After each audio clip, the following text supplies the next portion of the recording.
தமிழ் பேசும் மக்கள் அனைவருக்கும் வணக்கம். இன்னைக்கு நாம ஒரு ரொம்ப முக்கியமான விஷயத்தை பத்தி தான் பார்க்க போறோம். ஒரு பக்கம் அரசு அதிகாரப்பூர்வமா சில அறிவிப்புகளை வெளியிடுறாங்க, இன்னொரு பக்கம் தேர்தல் நெருங்க அரசியல் கட்சிகளோட வாக்குறுதிகள் சோஷியல் மீடியால பரவிக்கிட்டே இருக்கு. இதுல எது நிஜமான செய்தி, எது வெறும் வதந்தின்னு தெரிஞ்சிக்க முடியாம நிறைய பேர் குழப்பத்துல இருக்காங்க. இந்த குழப்பத்தை தெளிவுபடுத்துறதுக்காக தான் இந்த விரிவான அலசல்.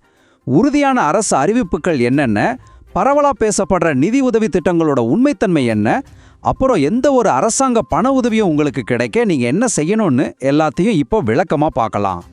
குடும்பத் தலைவிகளுக்கு 12,000 ரூபாய் 5 சவரன் நகைக்கடன் தள்ளுபடின்னு ஒரு பக்கம் செய்திகள் வேகமா பரவுது. அதே நேரத்துல ரேஷன் கார்டு, பேங்க் சம்பந்தமா அரசாங்கம் சில அவசர அறிவிப்புகளையும் வெளியிட்டிருக்கு. இதனால மக்களுக்கு எதுல உடனடியா கவனம் செலுத்தணும், எது வெறும் தேர்தல் கால பேச்சுன்னு ஒரு பெரிய குழப்பமே இருக்கு. இதுல எது உண்மை, எது வதந்தின்னு பிரிச்சு பார்த்து நீங்க முதல்ல செய்ய வேண்டியது என்னன்னு தெளிவுபடுத்துறது தான் இந்த தொகுப்போட நோக்கம். சரி, முதல்ல நாம பார்க்க போறது அரசாங்கத்தால அதிகாரப்பூர்வமா உறுதி செய்யப்பட்ட செய்திகள். இதுல நீங்க உடனடியா கவனம் செலுத்த வேண்டிய 3 முக்கியமான அறிவிப்புகள் இருக்கு. இந்த அறிவிப்புகள் உங்களுடைய ரேஷன் கார்டு, பேங்க் அக்கவுண்ட், அப்புறம் கேஸ் சிலிண்டர் மானியம், இது எல்லாத்துலயும் நேரடியா தாக்கத்தை ஏற்படுத்தும். அதனால இதுல கொஞ்சம் கூடுதல் கவனம் செலுத்துறது ரொம்ப அவசியம். இப்போ முதல் முக்கியமான அறிவிப்பு, தமிழக அரசு எல்லா ரேஷன் கார்டு வச்சிருக்கிறவங்களுக்கும் ஒரு அவசர அறிவிப்பை வெளியிட்டிருக்கு. அது என்னன்னா, உங்க குடும்ப அட்டையில பேர் இருக்கிற எல்லாருமே கட்டாயமா கைரேகையை பதிவு செஞ்சு உங்க பதிவை உறுதி செய்யணும். அதாவது பயோமெட்ரிக் வெரிஃபிகேஷன் பண்ணணும். எதுக்காக இந்த நடவடிக்கைன்னு கேட்டீங்கன்னா, குடும்பத்துல இறந்தவங்களோட பேரை ரேஷன் கார்டுல இருந்து நீக்கிறதுக்கு தான். அப்போதான் மற்ற அரசு திட்டங்கள் சரியான ஆட்களுக்கு போய் சேரணும்னு அரசு தரப்புல சொல்லியிருக்காங்க.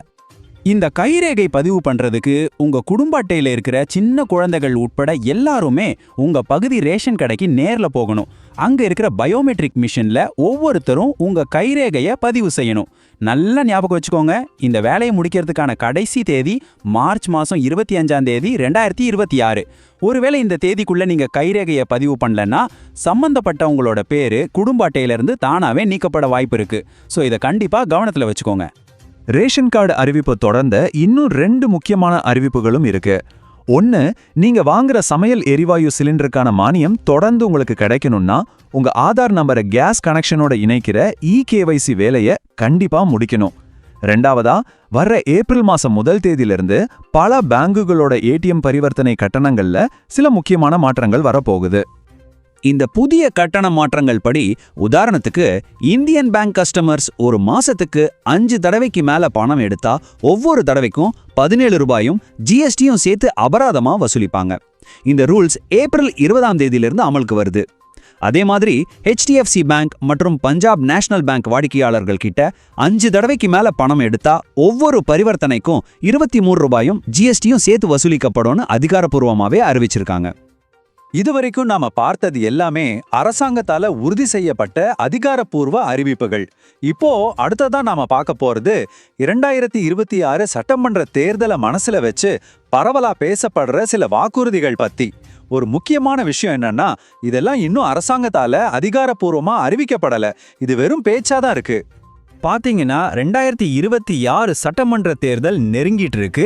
இப்போவே வாக்காளர்களை கவர்றதுக்காக அரசியல் கட்சிகளுக்குள்ள ஒரு பெரிய போட்டியே ஆரம்பிச்சிடுச்சு. இதுல முக்கியமா குடும்ப தலைவிகளுக்கான நேரடி பண உதவி திட்டங்கள் தான் பெரிய அளவில் பேசப்படுது.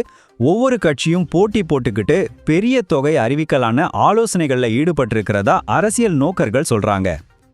இந்த நிதி உதவி திட்டங்களை நாம ஒப்பிட்டு பார்க்கலாம். ஆளும் திமுக அரசு கொஞ்ச நாளைக்கு முன்னாடி கலைஞர் மகளிர் உரிமை தொகையோட சேர்த்து கோடைக்கால சிறப்பு நிதியா மொத்தம் 5,000 ரூபாயை தகுதியுள்ளவங்க பேங்க் அக்கவுண்ட்டுக்கு போட்டாங்க. அது மட்டும் இல்லாம திரும்பவும் ஆட்சிக்கு வந்தா மாதாந்திர உரிமை தொகை 2,000 ரூபாயா உயர்த்தப்படும்னு வாக்குறுதி கொடுத்திருக்காங்க. இதுக்கு போட்டியா மத்திய அரசுல இருக்கிற பாஜக குடும்ப தலைவிகளுக்கு ஒரே தடவையா 12,000 ரூபாய் கொடுக்கிற ஒரு திட்டத்தை பத்தி யோசிச்சுட்டு வர்றதா அரசியல் வட்டாரங்கள்ல இருந்து தகவல்கள் வெளியாயிருக்கு. இந்த 12,000 ரூபாய் திட்டத்தை பத்தி ஏன் இப்போ பேசுறாங்கன்னா, திமுக அரசோட 5,000 ரூபாய் திட்டத்தோட தாக்கத்தை முறியடிக்கணும்னா அதை விட ஒரு பெரிய தொகையை மக்களுக்கு நேரடியா கொடுக்கணும் அப்படின்னு கட்சிக்குள்ள பேசப்பட்டதா சொல்லப்படுது. இதுல இருந்து என்ன தெரியுதுன்னா, இது ஒரு அரசியல் ரீதியான திட்டமா தான் யோசிக்கப்படுதே தவிர இது வரைக்கும் உறுதி செய்யப்பட்ட ஒரு அரசாங்க திட்டம் கிடையாது. இந்த பண உதவி வாக்குறுதிகள் ஒரு பக்கம் இருக்க, இன்னொரு பக்கம் பரவலா பேசப்படுற விஷயம் நகைக்கடன் தள்ளுபடி. அதாவது கூட்டுறவு வங்கிகள்ல 5 சவரன் வரைக்கும் வச்ச நகைக்கடனை தள்ளுபடி செய்யறத பத்தியும் தீவிரமா ஆலோசிச்சுட்டு வர்றதா தகவல்கள் வருது. இந்த அறிவிப்பு மக்கள்கிட்ட, குறிப்பா கிராமப்புற மக்கள்கிட்ட ஒரு பெரிய எதிர்பார்ப்பை ஏற்படுத்தியிருக்கு. ஒருவேளை இந்த நகைக்கடன் தள்ளுபடி திட்டம் அமலுக்கு வந்தா அதுல சில முக்கியமான நிபந்தனைகள் இருக்கலாம்னு சொல்லப்படுது. இந்த தள்ளுபடி கூட்டுறவு வங்கிகள்ல வாங்கின கடனுக்கு மட்டும்தான் பொருந்துமா? SBI, இந்தியன் பேங்க் மாதிரியான பொதுத்துறை வங்கிகள்லயோ தனியார் வங்கிகள்லயோ வாங்கினா பொருந்தாதுன்னு தெரிய வருது. அது மட்டும் இல்லாம ஒரு குடும்பத்துல ஒருத்தருக்கு தான் இந்த சலுகை கிடைக்கும். அதுலயும் ஏழை நடுத்தர குடும்பங்களுக்கு முன்னுரிமை கொடுப்பாங்கன்னு எதிர்பார்க்கப்படுது. மறுபடியும் சொல்றோம், இதுவும் இன்னும் உறுதி செய்யப்படாத ஒரு தகவல்லாம். பாருங்க, அரசியல் வாக்குறுதிகளும் தேர்தல் திட்டங்களும் மாறிக்கிட்டே இருக்கலாம். ஆனா திமுகவோட 2000 ரூபாய் திட்டமா இருந்தாலும் சரி, இல்ல மத்திய அரசோட 12,000 ரூபாய் திட்டமா இருந்தாலும் சரி, எந்த ஒரு அரசாங்க பண உதவியும் உங்களை சேரணும்னா நீங்க ஒரு முக்கியமான விஷயத்தை செஞ்சு முடிச்சிருக்கணும். அது என்னங்கிறத பத்தி இப்போ ரொம்ப விளக்கமா பார்க்கலாம். முதல்ல இந்த DBT NPCIனா என்னன்னு சுருக்கமா புரிஞ்சுக்கலாம். DBTனா டைரக்ட் பெனிஃபிட் டிரான்ஸ்ஃபர், அதாவது அரசாங்கத்தோட பண உதவி நடுவுல எந்த இடைத்தரகரும் இல்லாம நேரடியா பயனாளிகளோட பேங்க் அக்கவுண்ட்டுக்கே அனுப்பப்படுற முறை தான் இது. இந்த பணம் எந்த தடையும் இல்லாம உங்களுக்கு சேரணும்னா உங்க பேங்க் அக்கவுண்ட் NPCI, அதாவது national payments corporation of India கூட சரியா இணைக்கப்பட்டிருக்கணும். இது ரொம்ப ரொம்ப முக்கியம். இப்போ நீங்களே உங்களை கேட்டுக்கோங்க, அரசாங்கம் எந்த பண உதவி திட்டத்தை அறிவிச்சாலும் சரி, அந்த பணம் உங்களை சேர்றதுக்கு உங்க பேங்க் அக்கவுண்ட் தயாரா இருக்கா? நிறைய பேர் இந்த விஷயத்துல சரியா கவனம் செலுத்துறதே இல்லை. ஆனா உண்மை என்னன்னா, அரசாங்க பண உதவியை பெறறதுக்கு இதுதான் முதல் மற்றும் முக்கியமான தகுதி. உங்க பேங்க் அக்கவுண்ட்டை அரசாங்க பணத்தை வாங்க தயாரா இருக்கான்னு உறுதி செய்ய இந்த 4 விஷயத்தை கண்டிப்பா செக் பண்ணுங்க. 1. உங்க ஆதார் நம்பர் நீங்க வழக்கமா பயன்படுத்துற சரியான பேங்க் அக்கவுண்டோட இணைக்கப்பட்டிருக்கான்னு பாருங்க. 2.